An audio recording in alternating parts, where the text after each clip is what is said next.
As we are very limited by time, I will address my first question to General Brito directly. So from the Air Force operation point of view, both the European and the Pacific operational theater are characterized by more and more advanced integrated air and missile defense capabilities. Moreover, of our potential adversaries, of course. Moreover, it's more difficult to operate because of anti-ship long-range cruise missiles from aircraft carriers, which were the symbol of the US superpower on the seas. So how in these circumstances will Air Force operations will look like, and how to surpass hostile A2AD capabilities today? General. Okay, thank you. Thank you all for being here to listen, and thanks to the host for allowing us to speak.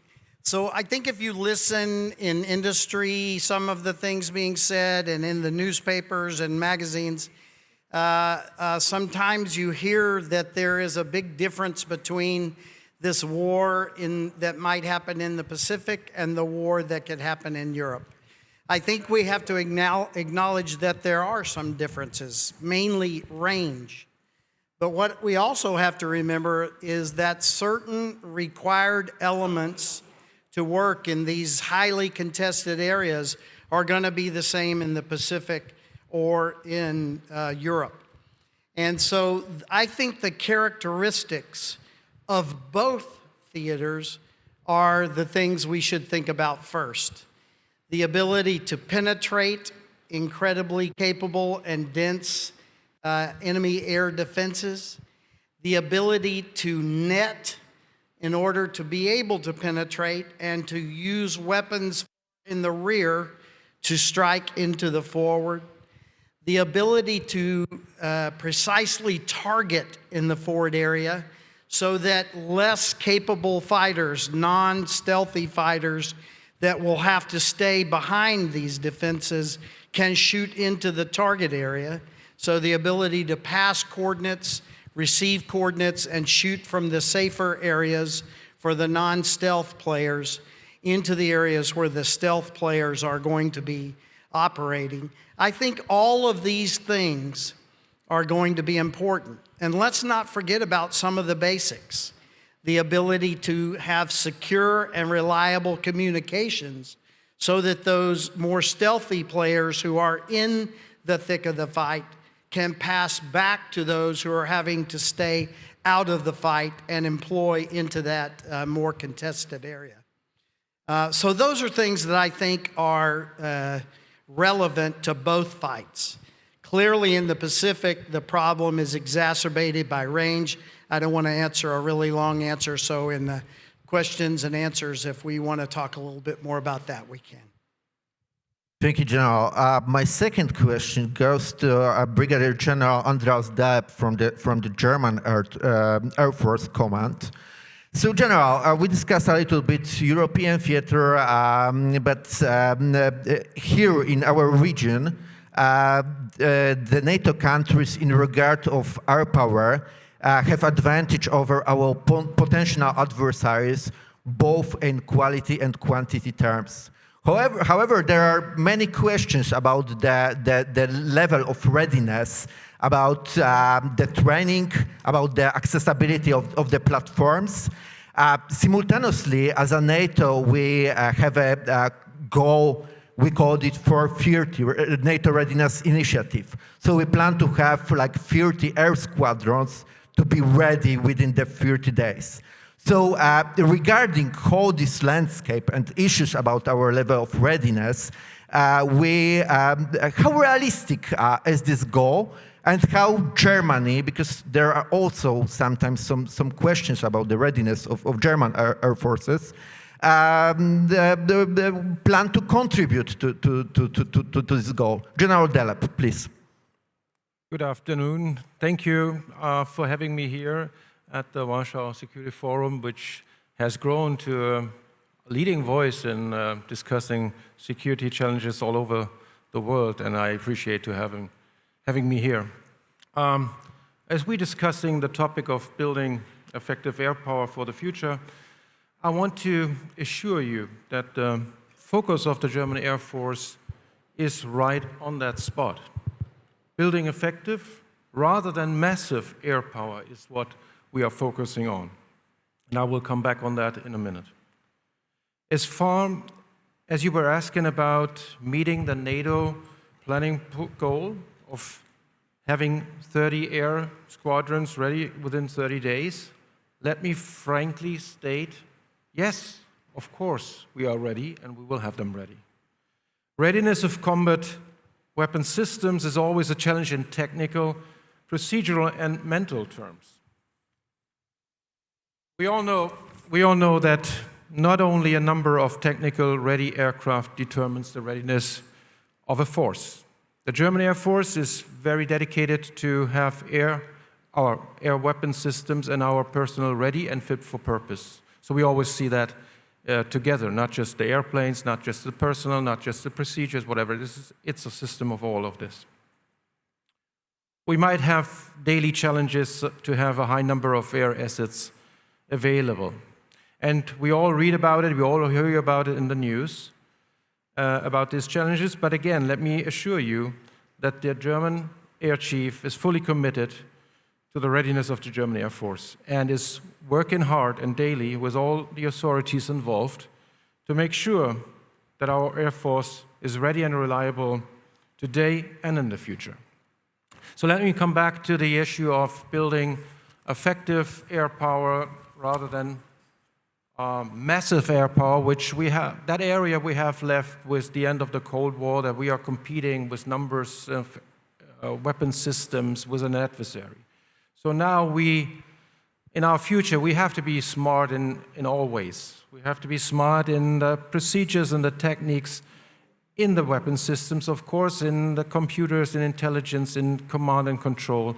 And as you know, we are looking to procure a weapon system which we call Future Combat Aircraft System, which is a system of systems.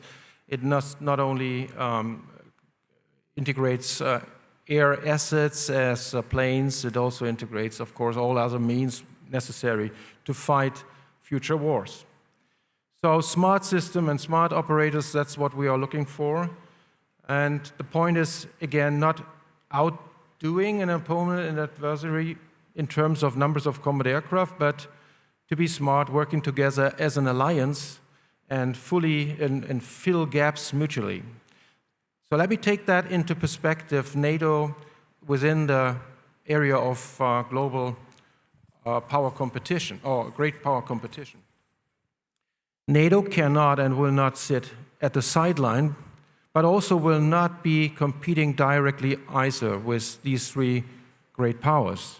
Europe and the transatlantic community are heavily affected by the push and pull among the US, China, and Russia, competing for global strength and influence.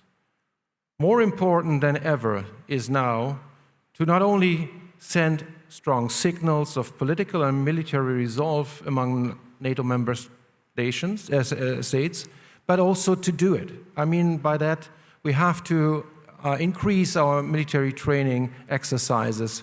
And that's a task the militaries have on their plate. They have to step up and make that point clear. We need to train our people, our soldiers, and we do that in our home stations and together as a NATO alliance.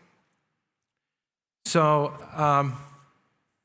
let me again, and to the end, assure you the German Air Force is well aware of its responsibilities. And we are well integrated with our allies and partners in many cases, working together on a daily basis. We are bound to neither let them fly alone, nor let us, or we will fly alone ourselves. So thank you very much for the opportunity to speak. And again, it's a great pleasure to be here. Thank you, General. Your statement definitely made me feel better. My next question goes to General Vincenzo Camporini, who is the Chief of Defense General Staff in Italy, our guest country this year. So, General, I'd like to take a look a bit at the industrial perspective. So, as you know, as we know, all of us, that the modern platforms are getting more and more expensive. Western multi-role fighters they cost around $100 million when whole development process reach hundreds of billions of dollars. So no European country can afford, such a huge sum. So for the European countries, the industrial cooperation is inevitable. But there is always issue of working out common requirements, common demands. So regarding your experience of your country, how to resolve this situation and effectively cooperate together in regards to creating new solutions for the Air Forces? General. Thank you. Thank you for inviting me and for given me the opportunity to speak about these issues. Just to be precise, I can speak about aircraft because before becoming chief of defense, I was chief of the Air Force. I'm a fighter pilot in my background, so I have some experience. And the first thing I want to say is that I would challenge the idea that modern aircraft are costly. When I joined the Air Force in 1965, Italy was procuring the F-104 Starfighter. The cost of one Starfighter was 1.5 billion liras, which was a multiplied number of the salary of a fighter pilot. If we do the same comparison today between the F-35 and the salary of a combat-ready pilot in the F-35, there's not much difference. I mean, you can say that the figure is the double, but not 10 times. It's not an order of magnitude. So modern weapon systems are expensive, but they are not so expensive as people do believe. And we can afford it. And we would be able to afford it if we would be more sensible in the procurement chain. As you very well pointed out, one of the issues is the fact that in Europe we are so divided that we were able to develop two different fighters of the fourth generation, and we are now willing to redo the thing with the sixth generation, which is very challenging for the industry, very good for their budgets, not very good for the budget of the defense community. Why so? Because we have different requirements. Do we have different requirements? I challenge that. I think that we have similar requirements, and these differences are enlarged by the industrial interest, which we have to fight. And how can we fight the different interests of industry? Doing whatever we can in order to induce them to cooperate together and to work together in order to find the right mixture of different capabilities together with common requirements. So far, we have been not successful in Europe to do so. It has been already said in this room that we are very fragmented. We do not have a common market in defense in Europe. Every time there is a common requirement, then there is a national requirement which is specific. And it is specific because it responds to the requirement of a single company, which is bad. We decided to make the Tornado aircraft, beautiful program, a single weapon system for 3 air forces. They came out equal. After only a few months later, the difference between a German fighter, a German Tornado, and an Italian Tornado, and the British Tornado started to enlarge.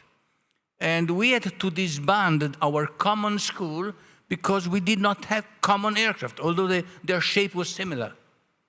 Because the equipment in each single aircraft was different, was national. We needed an Italian radio. The Germans needed the German radio. Not because they were speaking German, but because someone has an interest in having a German radio on the fighter. And of course, the same thing happened with the Brits. So unless we are able to force our industries to work together, we are going to fail. And the cost of our systems will by far exceed the cost of a system produced commonly. You know what's the price of a Eurofighter compared to the price of an F-35, which now is depicted as a very costly aircraft? Well, I don't think it is the double, but we are close to that. Because of the numbers. When you produce an aircraft in 3,000, 4,000 types, well, the cost of a single aircraft goes down, which we are unable to do in Europe. So I think that the only sensible way is to find policies in order to convince industries to work together, not to the point of merging, but at least to cooperate together on a single program, providing their expertise, their specific expertise. This idea found a way of being implemented when someone proposed the idea of a European Defense Fund. Great. Now we have the right incentive for industries to work together. But it is the right incentive only if the amount of the fund is enough. We started with an idea of 11 billion in 7 years, which is 1 point something each year. Around 50 seconds. A small fraction of what is required for development. Now it is halved. We must reverse this trend. The European Defense Fund must become the top priority for the European Commission, and then we are able to be hopeful for a common future of our industry and our air forces. Thank you, General, for sharing your experience. I know that Italy is involved in many multi-countries projects, also in terms of air power. My next question goes to General Tadeusz Mikuta, who is first Deputy Chief of General Staff of Polish Armed Forces, but also, of course, pilot experience on the many platforms. General, Poland is considered as having the most capable of air force on the NATO eastern flank. It is, of course, an asset, but also responsibility. Regarding changing security environment around Poland, more assertive Russian policy, more focus of U.S. on Indo-Pacific theater, how do you feel? How do you see the role and development of the Polish Air Force in next 15 to 20 years, sir? Thank you very much for the great opportunity to be here and to discuss with the noble colleagues some strategic issues of the Air Force. Of course, as our moderator said, my 40 years experience in the Air Force makes me slightly addicted to the hardware. But I want to say that our Air Force within these 40 years changed dramatically. And of course, the development of the Polish Armed Forces, which is coming within the next 10 or 15 years, is mostly based on what happened during the mostly last 2 decades. In the beginning of 2000, the Polish Armed Air Force operated some third-generation aircraft, namely the fitters and the Fulcrums, combined with the large fleet of Fishbit MiG-21s, which were fully analog, and the only development between the second generation and the third generation aircraft was actually having the Commodore 64 equivalent on board. So it was a pretty good experience, having changed from, let's say, easiest type navigation to the computerized navigation. But then our colleagues from the F-16 squadrons appeared in 2006. So we abandoned second generation aircraft and then went into the third generation aircraft and the fourth generation. And now we are in front of the next phase of development. By the end of 25, probably the most of the third generation aircraft will disappear, will be withdrawn from service. And then we'll have the fourth generation aircraft, the big fleet of the F-16s and the F-35s, which is the big step in quality. But then we should have also in mind that maybe it's too few, because now we have 7 squadrons, and by 25 or 26 or 27, we'll have only 5 of these squadrons. So this one, the quality and quantity. So the Air Force, having the prescribed in regulations flexibility and kinetic capability, should become a combination of the 4th and the 5th generation aircraft. What is also behind the scene is, of course, the unmanned aerial systems. So we are still developing now the middle class UAVs.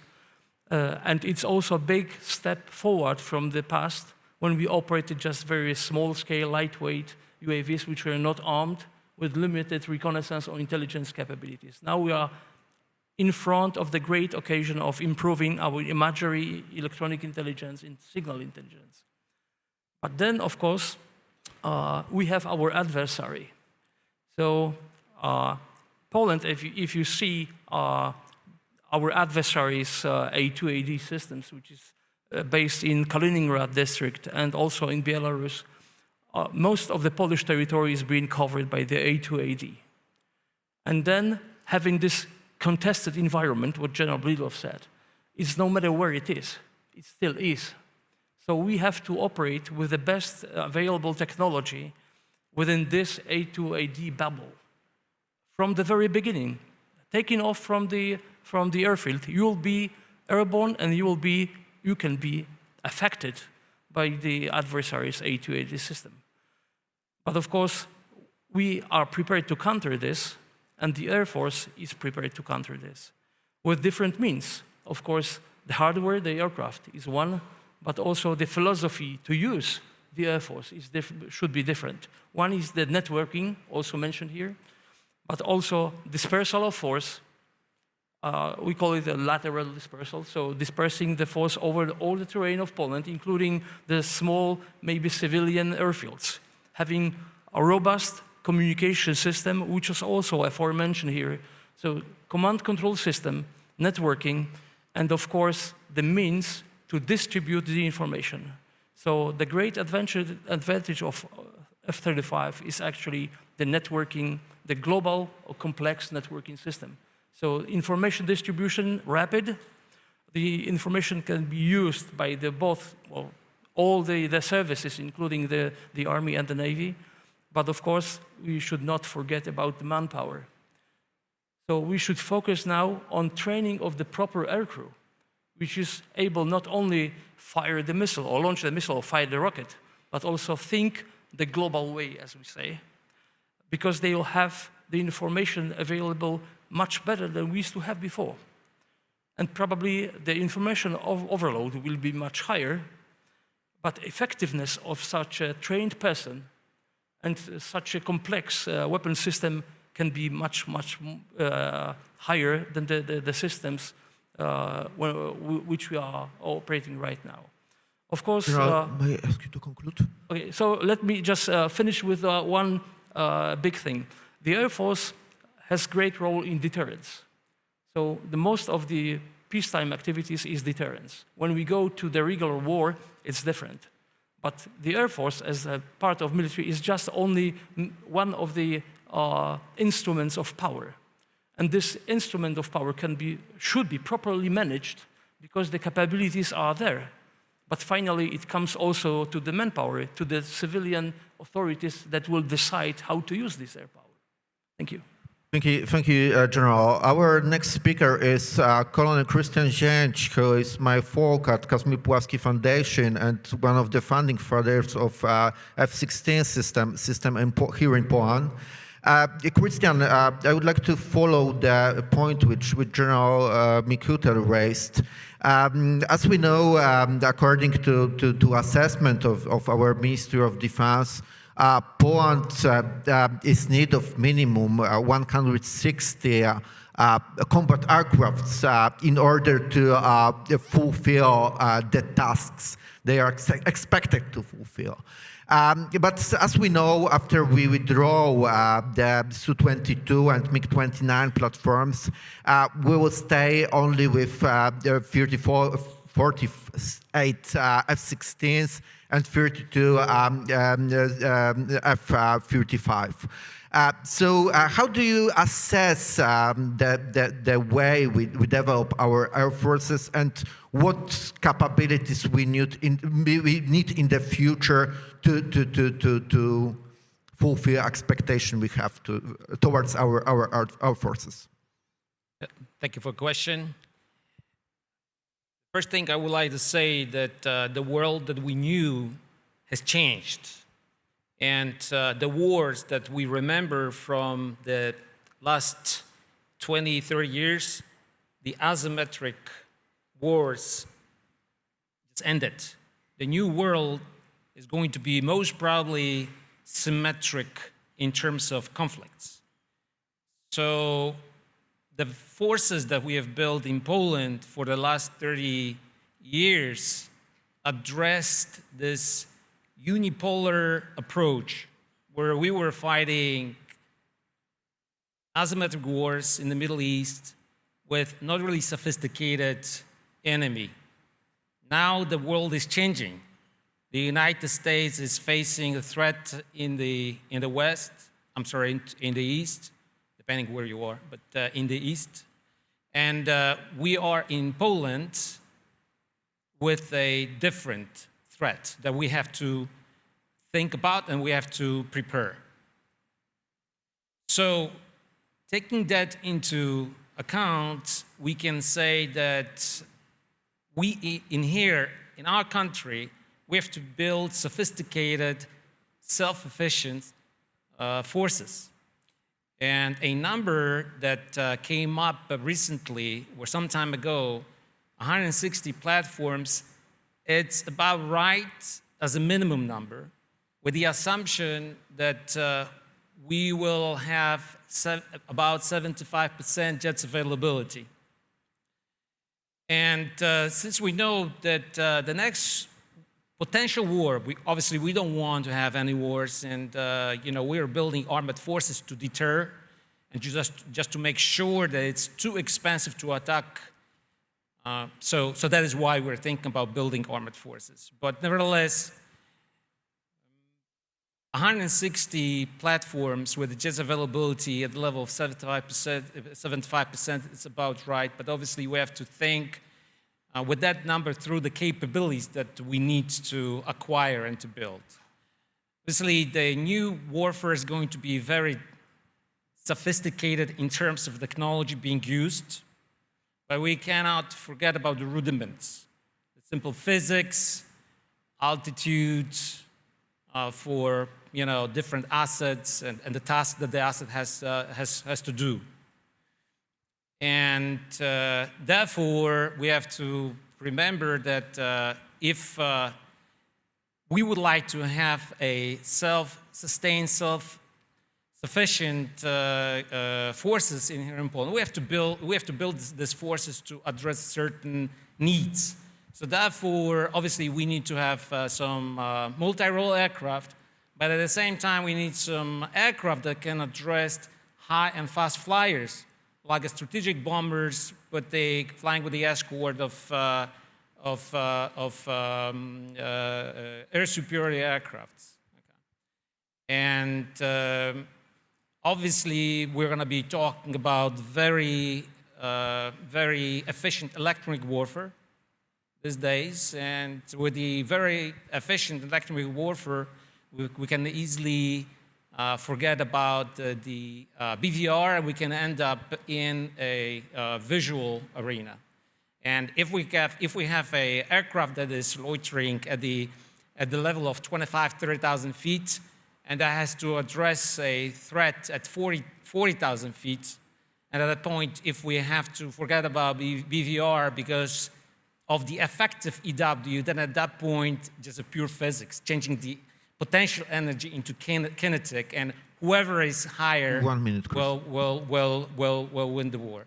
The same with the capabilities associated with, so first to secure the sky, to rule the sky, to have a local superiority. But the second thing is just to make sure that we're going to have efficient support for those who fight on the ground and in the sea. Thank you, Christian. Because we have only like 7 minutes left, I've got one question for all of you. Regarding all the things we discussed, like development of integrated air and missile defense capability, robotizations, UAV developments, what are three capabilities each of you consider as the most crucial for both NATO and NATO countries in the next 10 to 20 years? Because our panel is concerning the future of our air forces. So I'd like you to discuss it shortly. 1 minute for each of you guys. Well, we did a lot of talking about airplanes, and they're very important, but the capability to do this in the next generation of fighting is really about a bigger system of that. We have to be able to sense, we have to be able to characterize, we have to be able to command and control, and then we have to be able to shoot. And the shooters can be airplanes, they can be excellent surface-to-air systems, et cetera, et cetera. So I think I would say we need the category of sensing and categorizing. We need to be able to see and know what it is. We need the category of communicating and command and controlling so that we can bring the right force to bear. And then we have to talk about all these exquisite systems that we were discussing in order to be able to kill the enemy before he gets to us, or even more importantly, to be able to penetrate his defenses so that we can take fire and steel to him. General Camperni? Very simply, I want just to underline what General Breedlove has said. I mean, we need capability. A capability is not done only by shooting. Capability is also on identifying where to shoot. It's also on communicating to the shooter where he has to shoot and receiving the result. So, I mean, we have been focusing for the in the 90s, in the 80s, in the 90s, on the shooting capability in Europe. And we found ourselves unable to perform an air campaign in Libya in 2011 because we did not have enough targeting capabilities, intelligence capabilities, communication capabilities, logistic capabilities. That's where we have to focus now because we can have the best platform, but if we are unable to communicate and to direct this weapon system, it's useless to have it. Round up. Yes, I would also underline what was said already. It's very important to come to a system of systems where all the capabilities are getting together into one operating system, which is, of course, worked by people who are able to meet all the challenges with what these technical advancements are holding for them. So what is the tool to get there? I think we need to work on the combat cloud, as we call it, where you got all the information available right on time, where you communicate with all the systems involved. That's a big challenge still for us in Germany, I think still for most of the European member states and Europe, NATO member states, and we know that the US is working hard on getting to the combat cloud and working from the combat cloud. So I think that's for the next 10 to 20 years the development we are looking at. And again, it also involves not just the technique and technical aspects, but also the personnel and their skills. And with all these technical finesse come challenges. We all know about cyber challenges, and this is another thing we really have to focus on to get our systems hardened against cyber warfare. As we talk about the organization and what is the philosophy, there are always two crucial elements: understanding and the will. Understanding encompasses everything what the gentleman said. So it is the situational awareness, intelligence, meaning what is the intention of our adversary, and so on and so on. So understanding the war, or understanding preparation for war, makes the organization more effective in thinking, in planning, considering the threats, and getting ready for the new challenges. But without will to act in different areas, integration, interoperability, but also taking the decision of kinetic action is probably of the predominant importance, because we can be aware about everything, but if we have no will to act, we'll fail. General, Christian? I don't want to repeat what I've been saying here because it's all true. Just two things from my side. The first thing is electronic warfare. I think for the last 20 years, there were only a few countries in the world that were really developing this technology. And right now, we see this technology is blooming. And we're going to see in the future that electronic warfare is going to be a big game changer. And we'll see that simple, legacy aircraft will vanish in the air. And the second thing, as a fighter pilot that was in the past, I think that we will see more unmanned vehicles being employed by fighters in the air-to-air. There was an awesome CSBA report, I think 6 years ago, that explained that, and that's going to be a big game changer. When you, as a fighter, you can have 4 vehicles in front, and it'll give you so much depth. Christian, thank you. Good point. Gentlemen, thank you very much for your discipline. It's really easy for the moderator to have military guys in the panel because you are very disciplined. Nevertheless, thank you very much for this excellent panel. Dear audience, please join me in big thanks for our panelists for excellent discussion.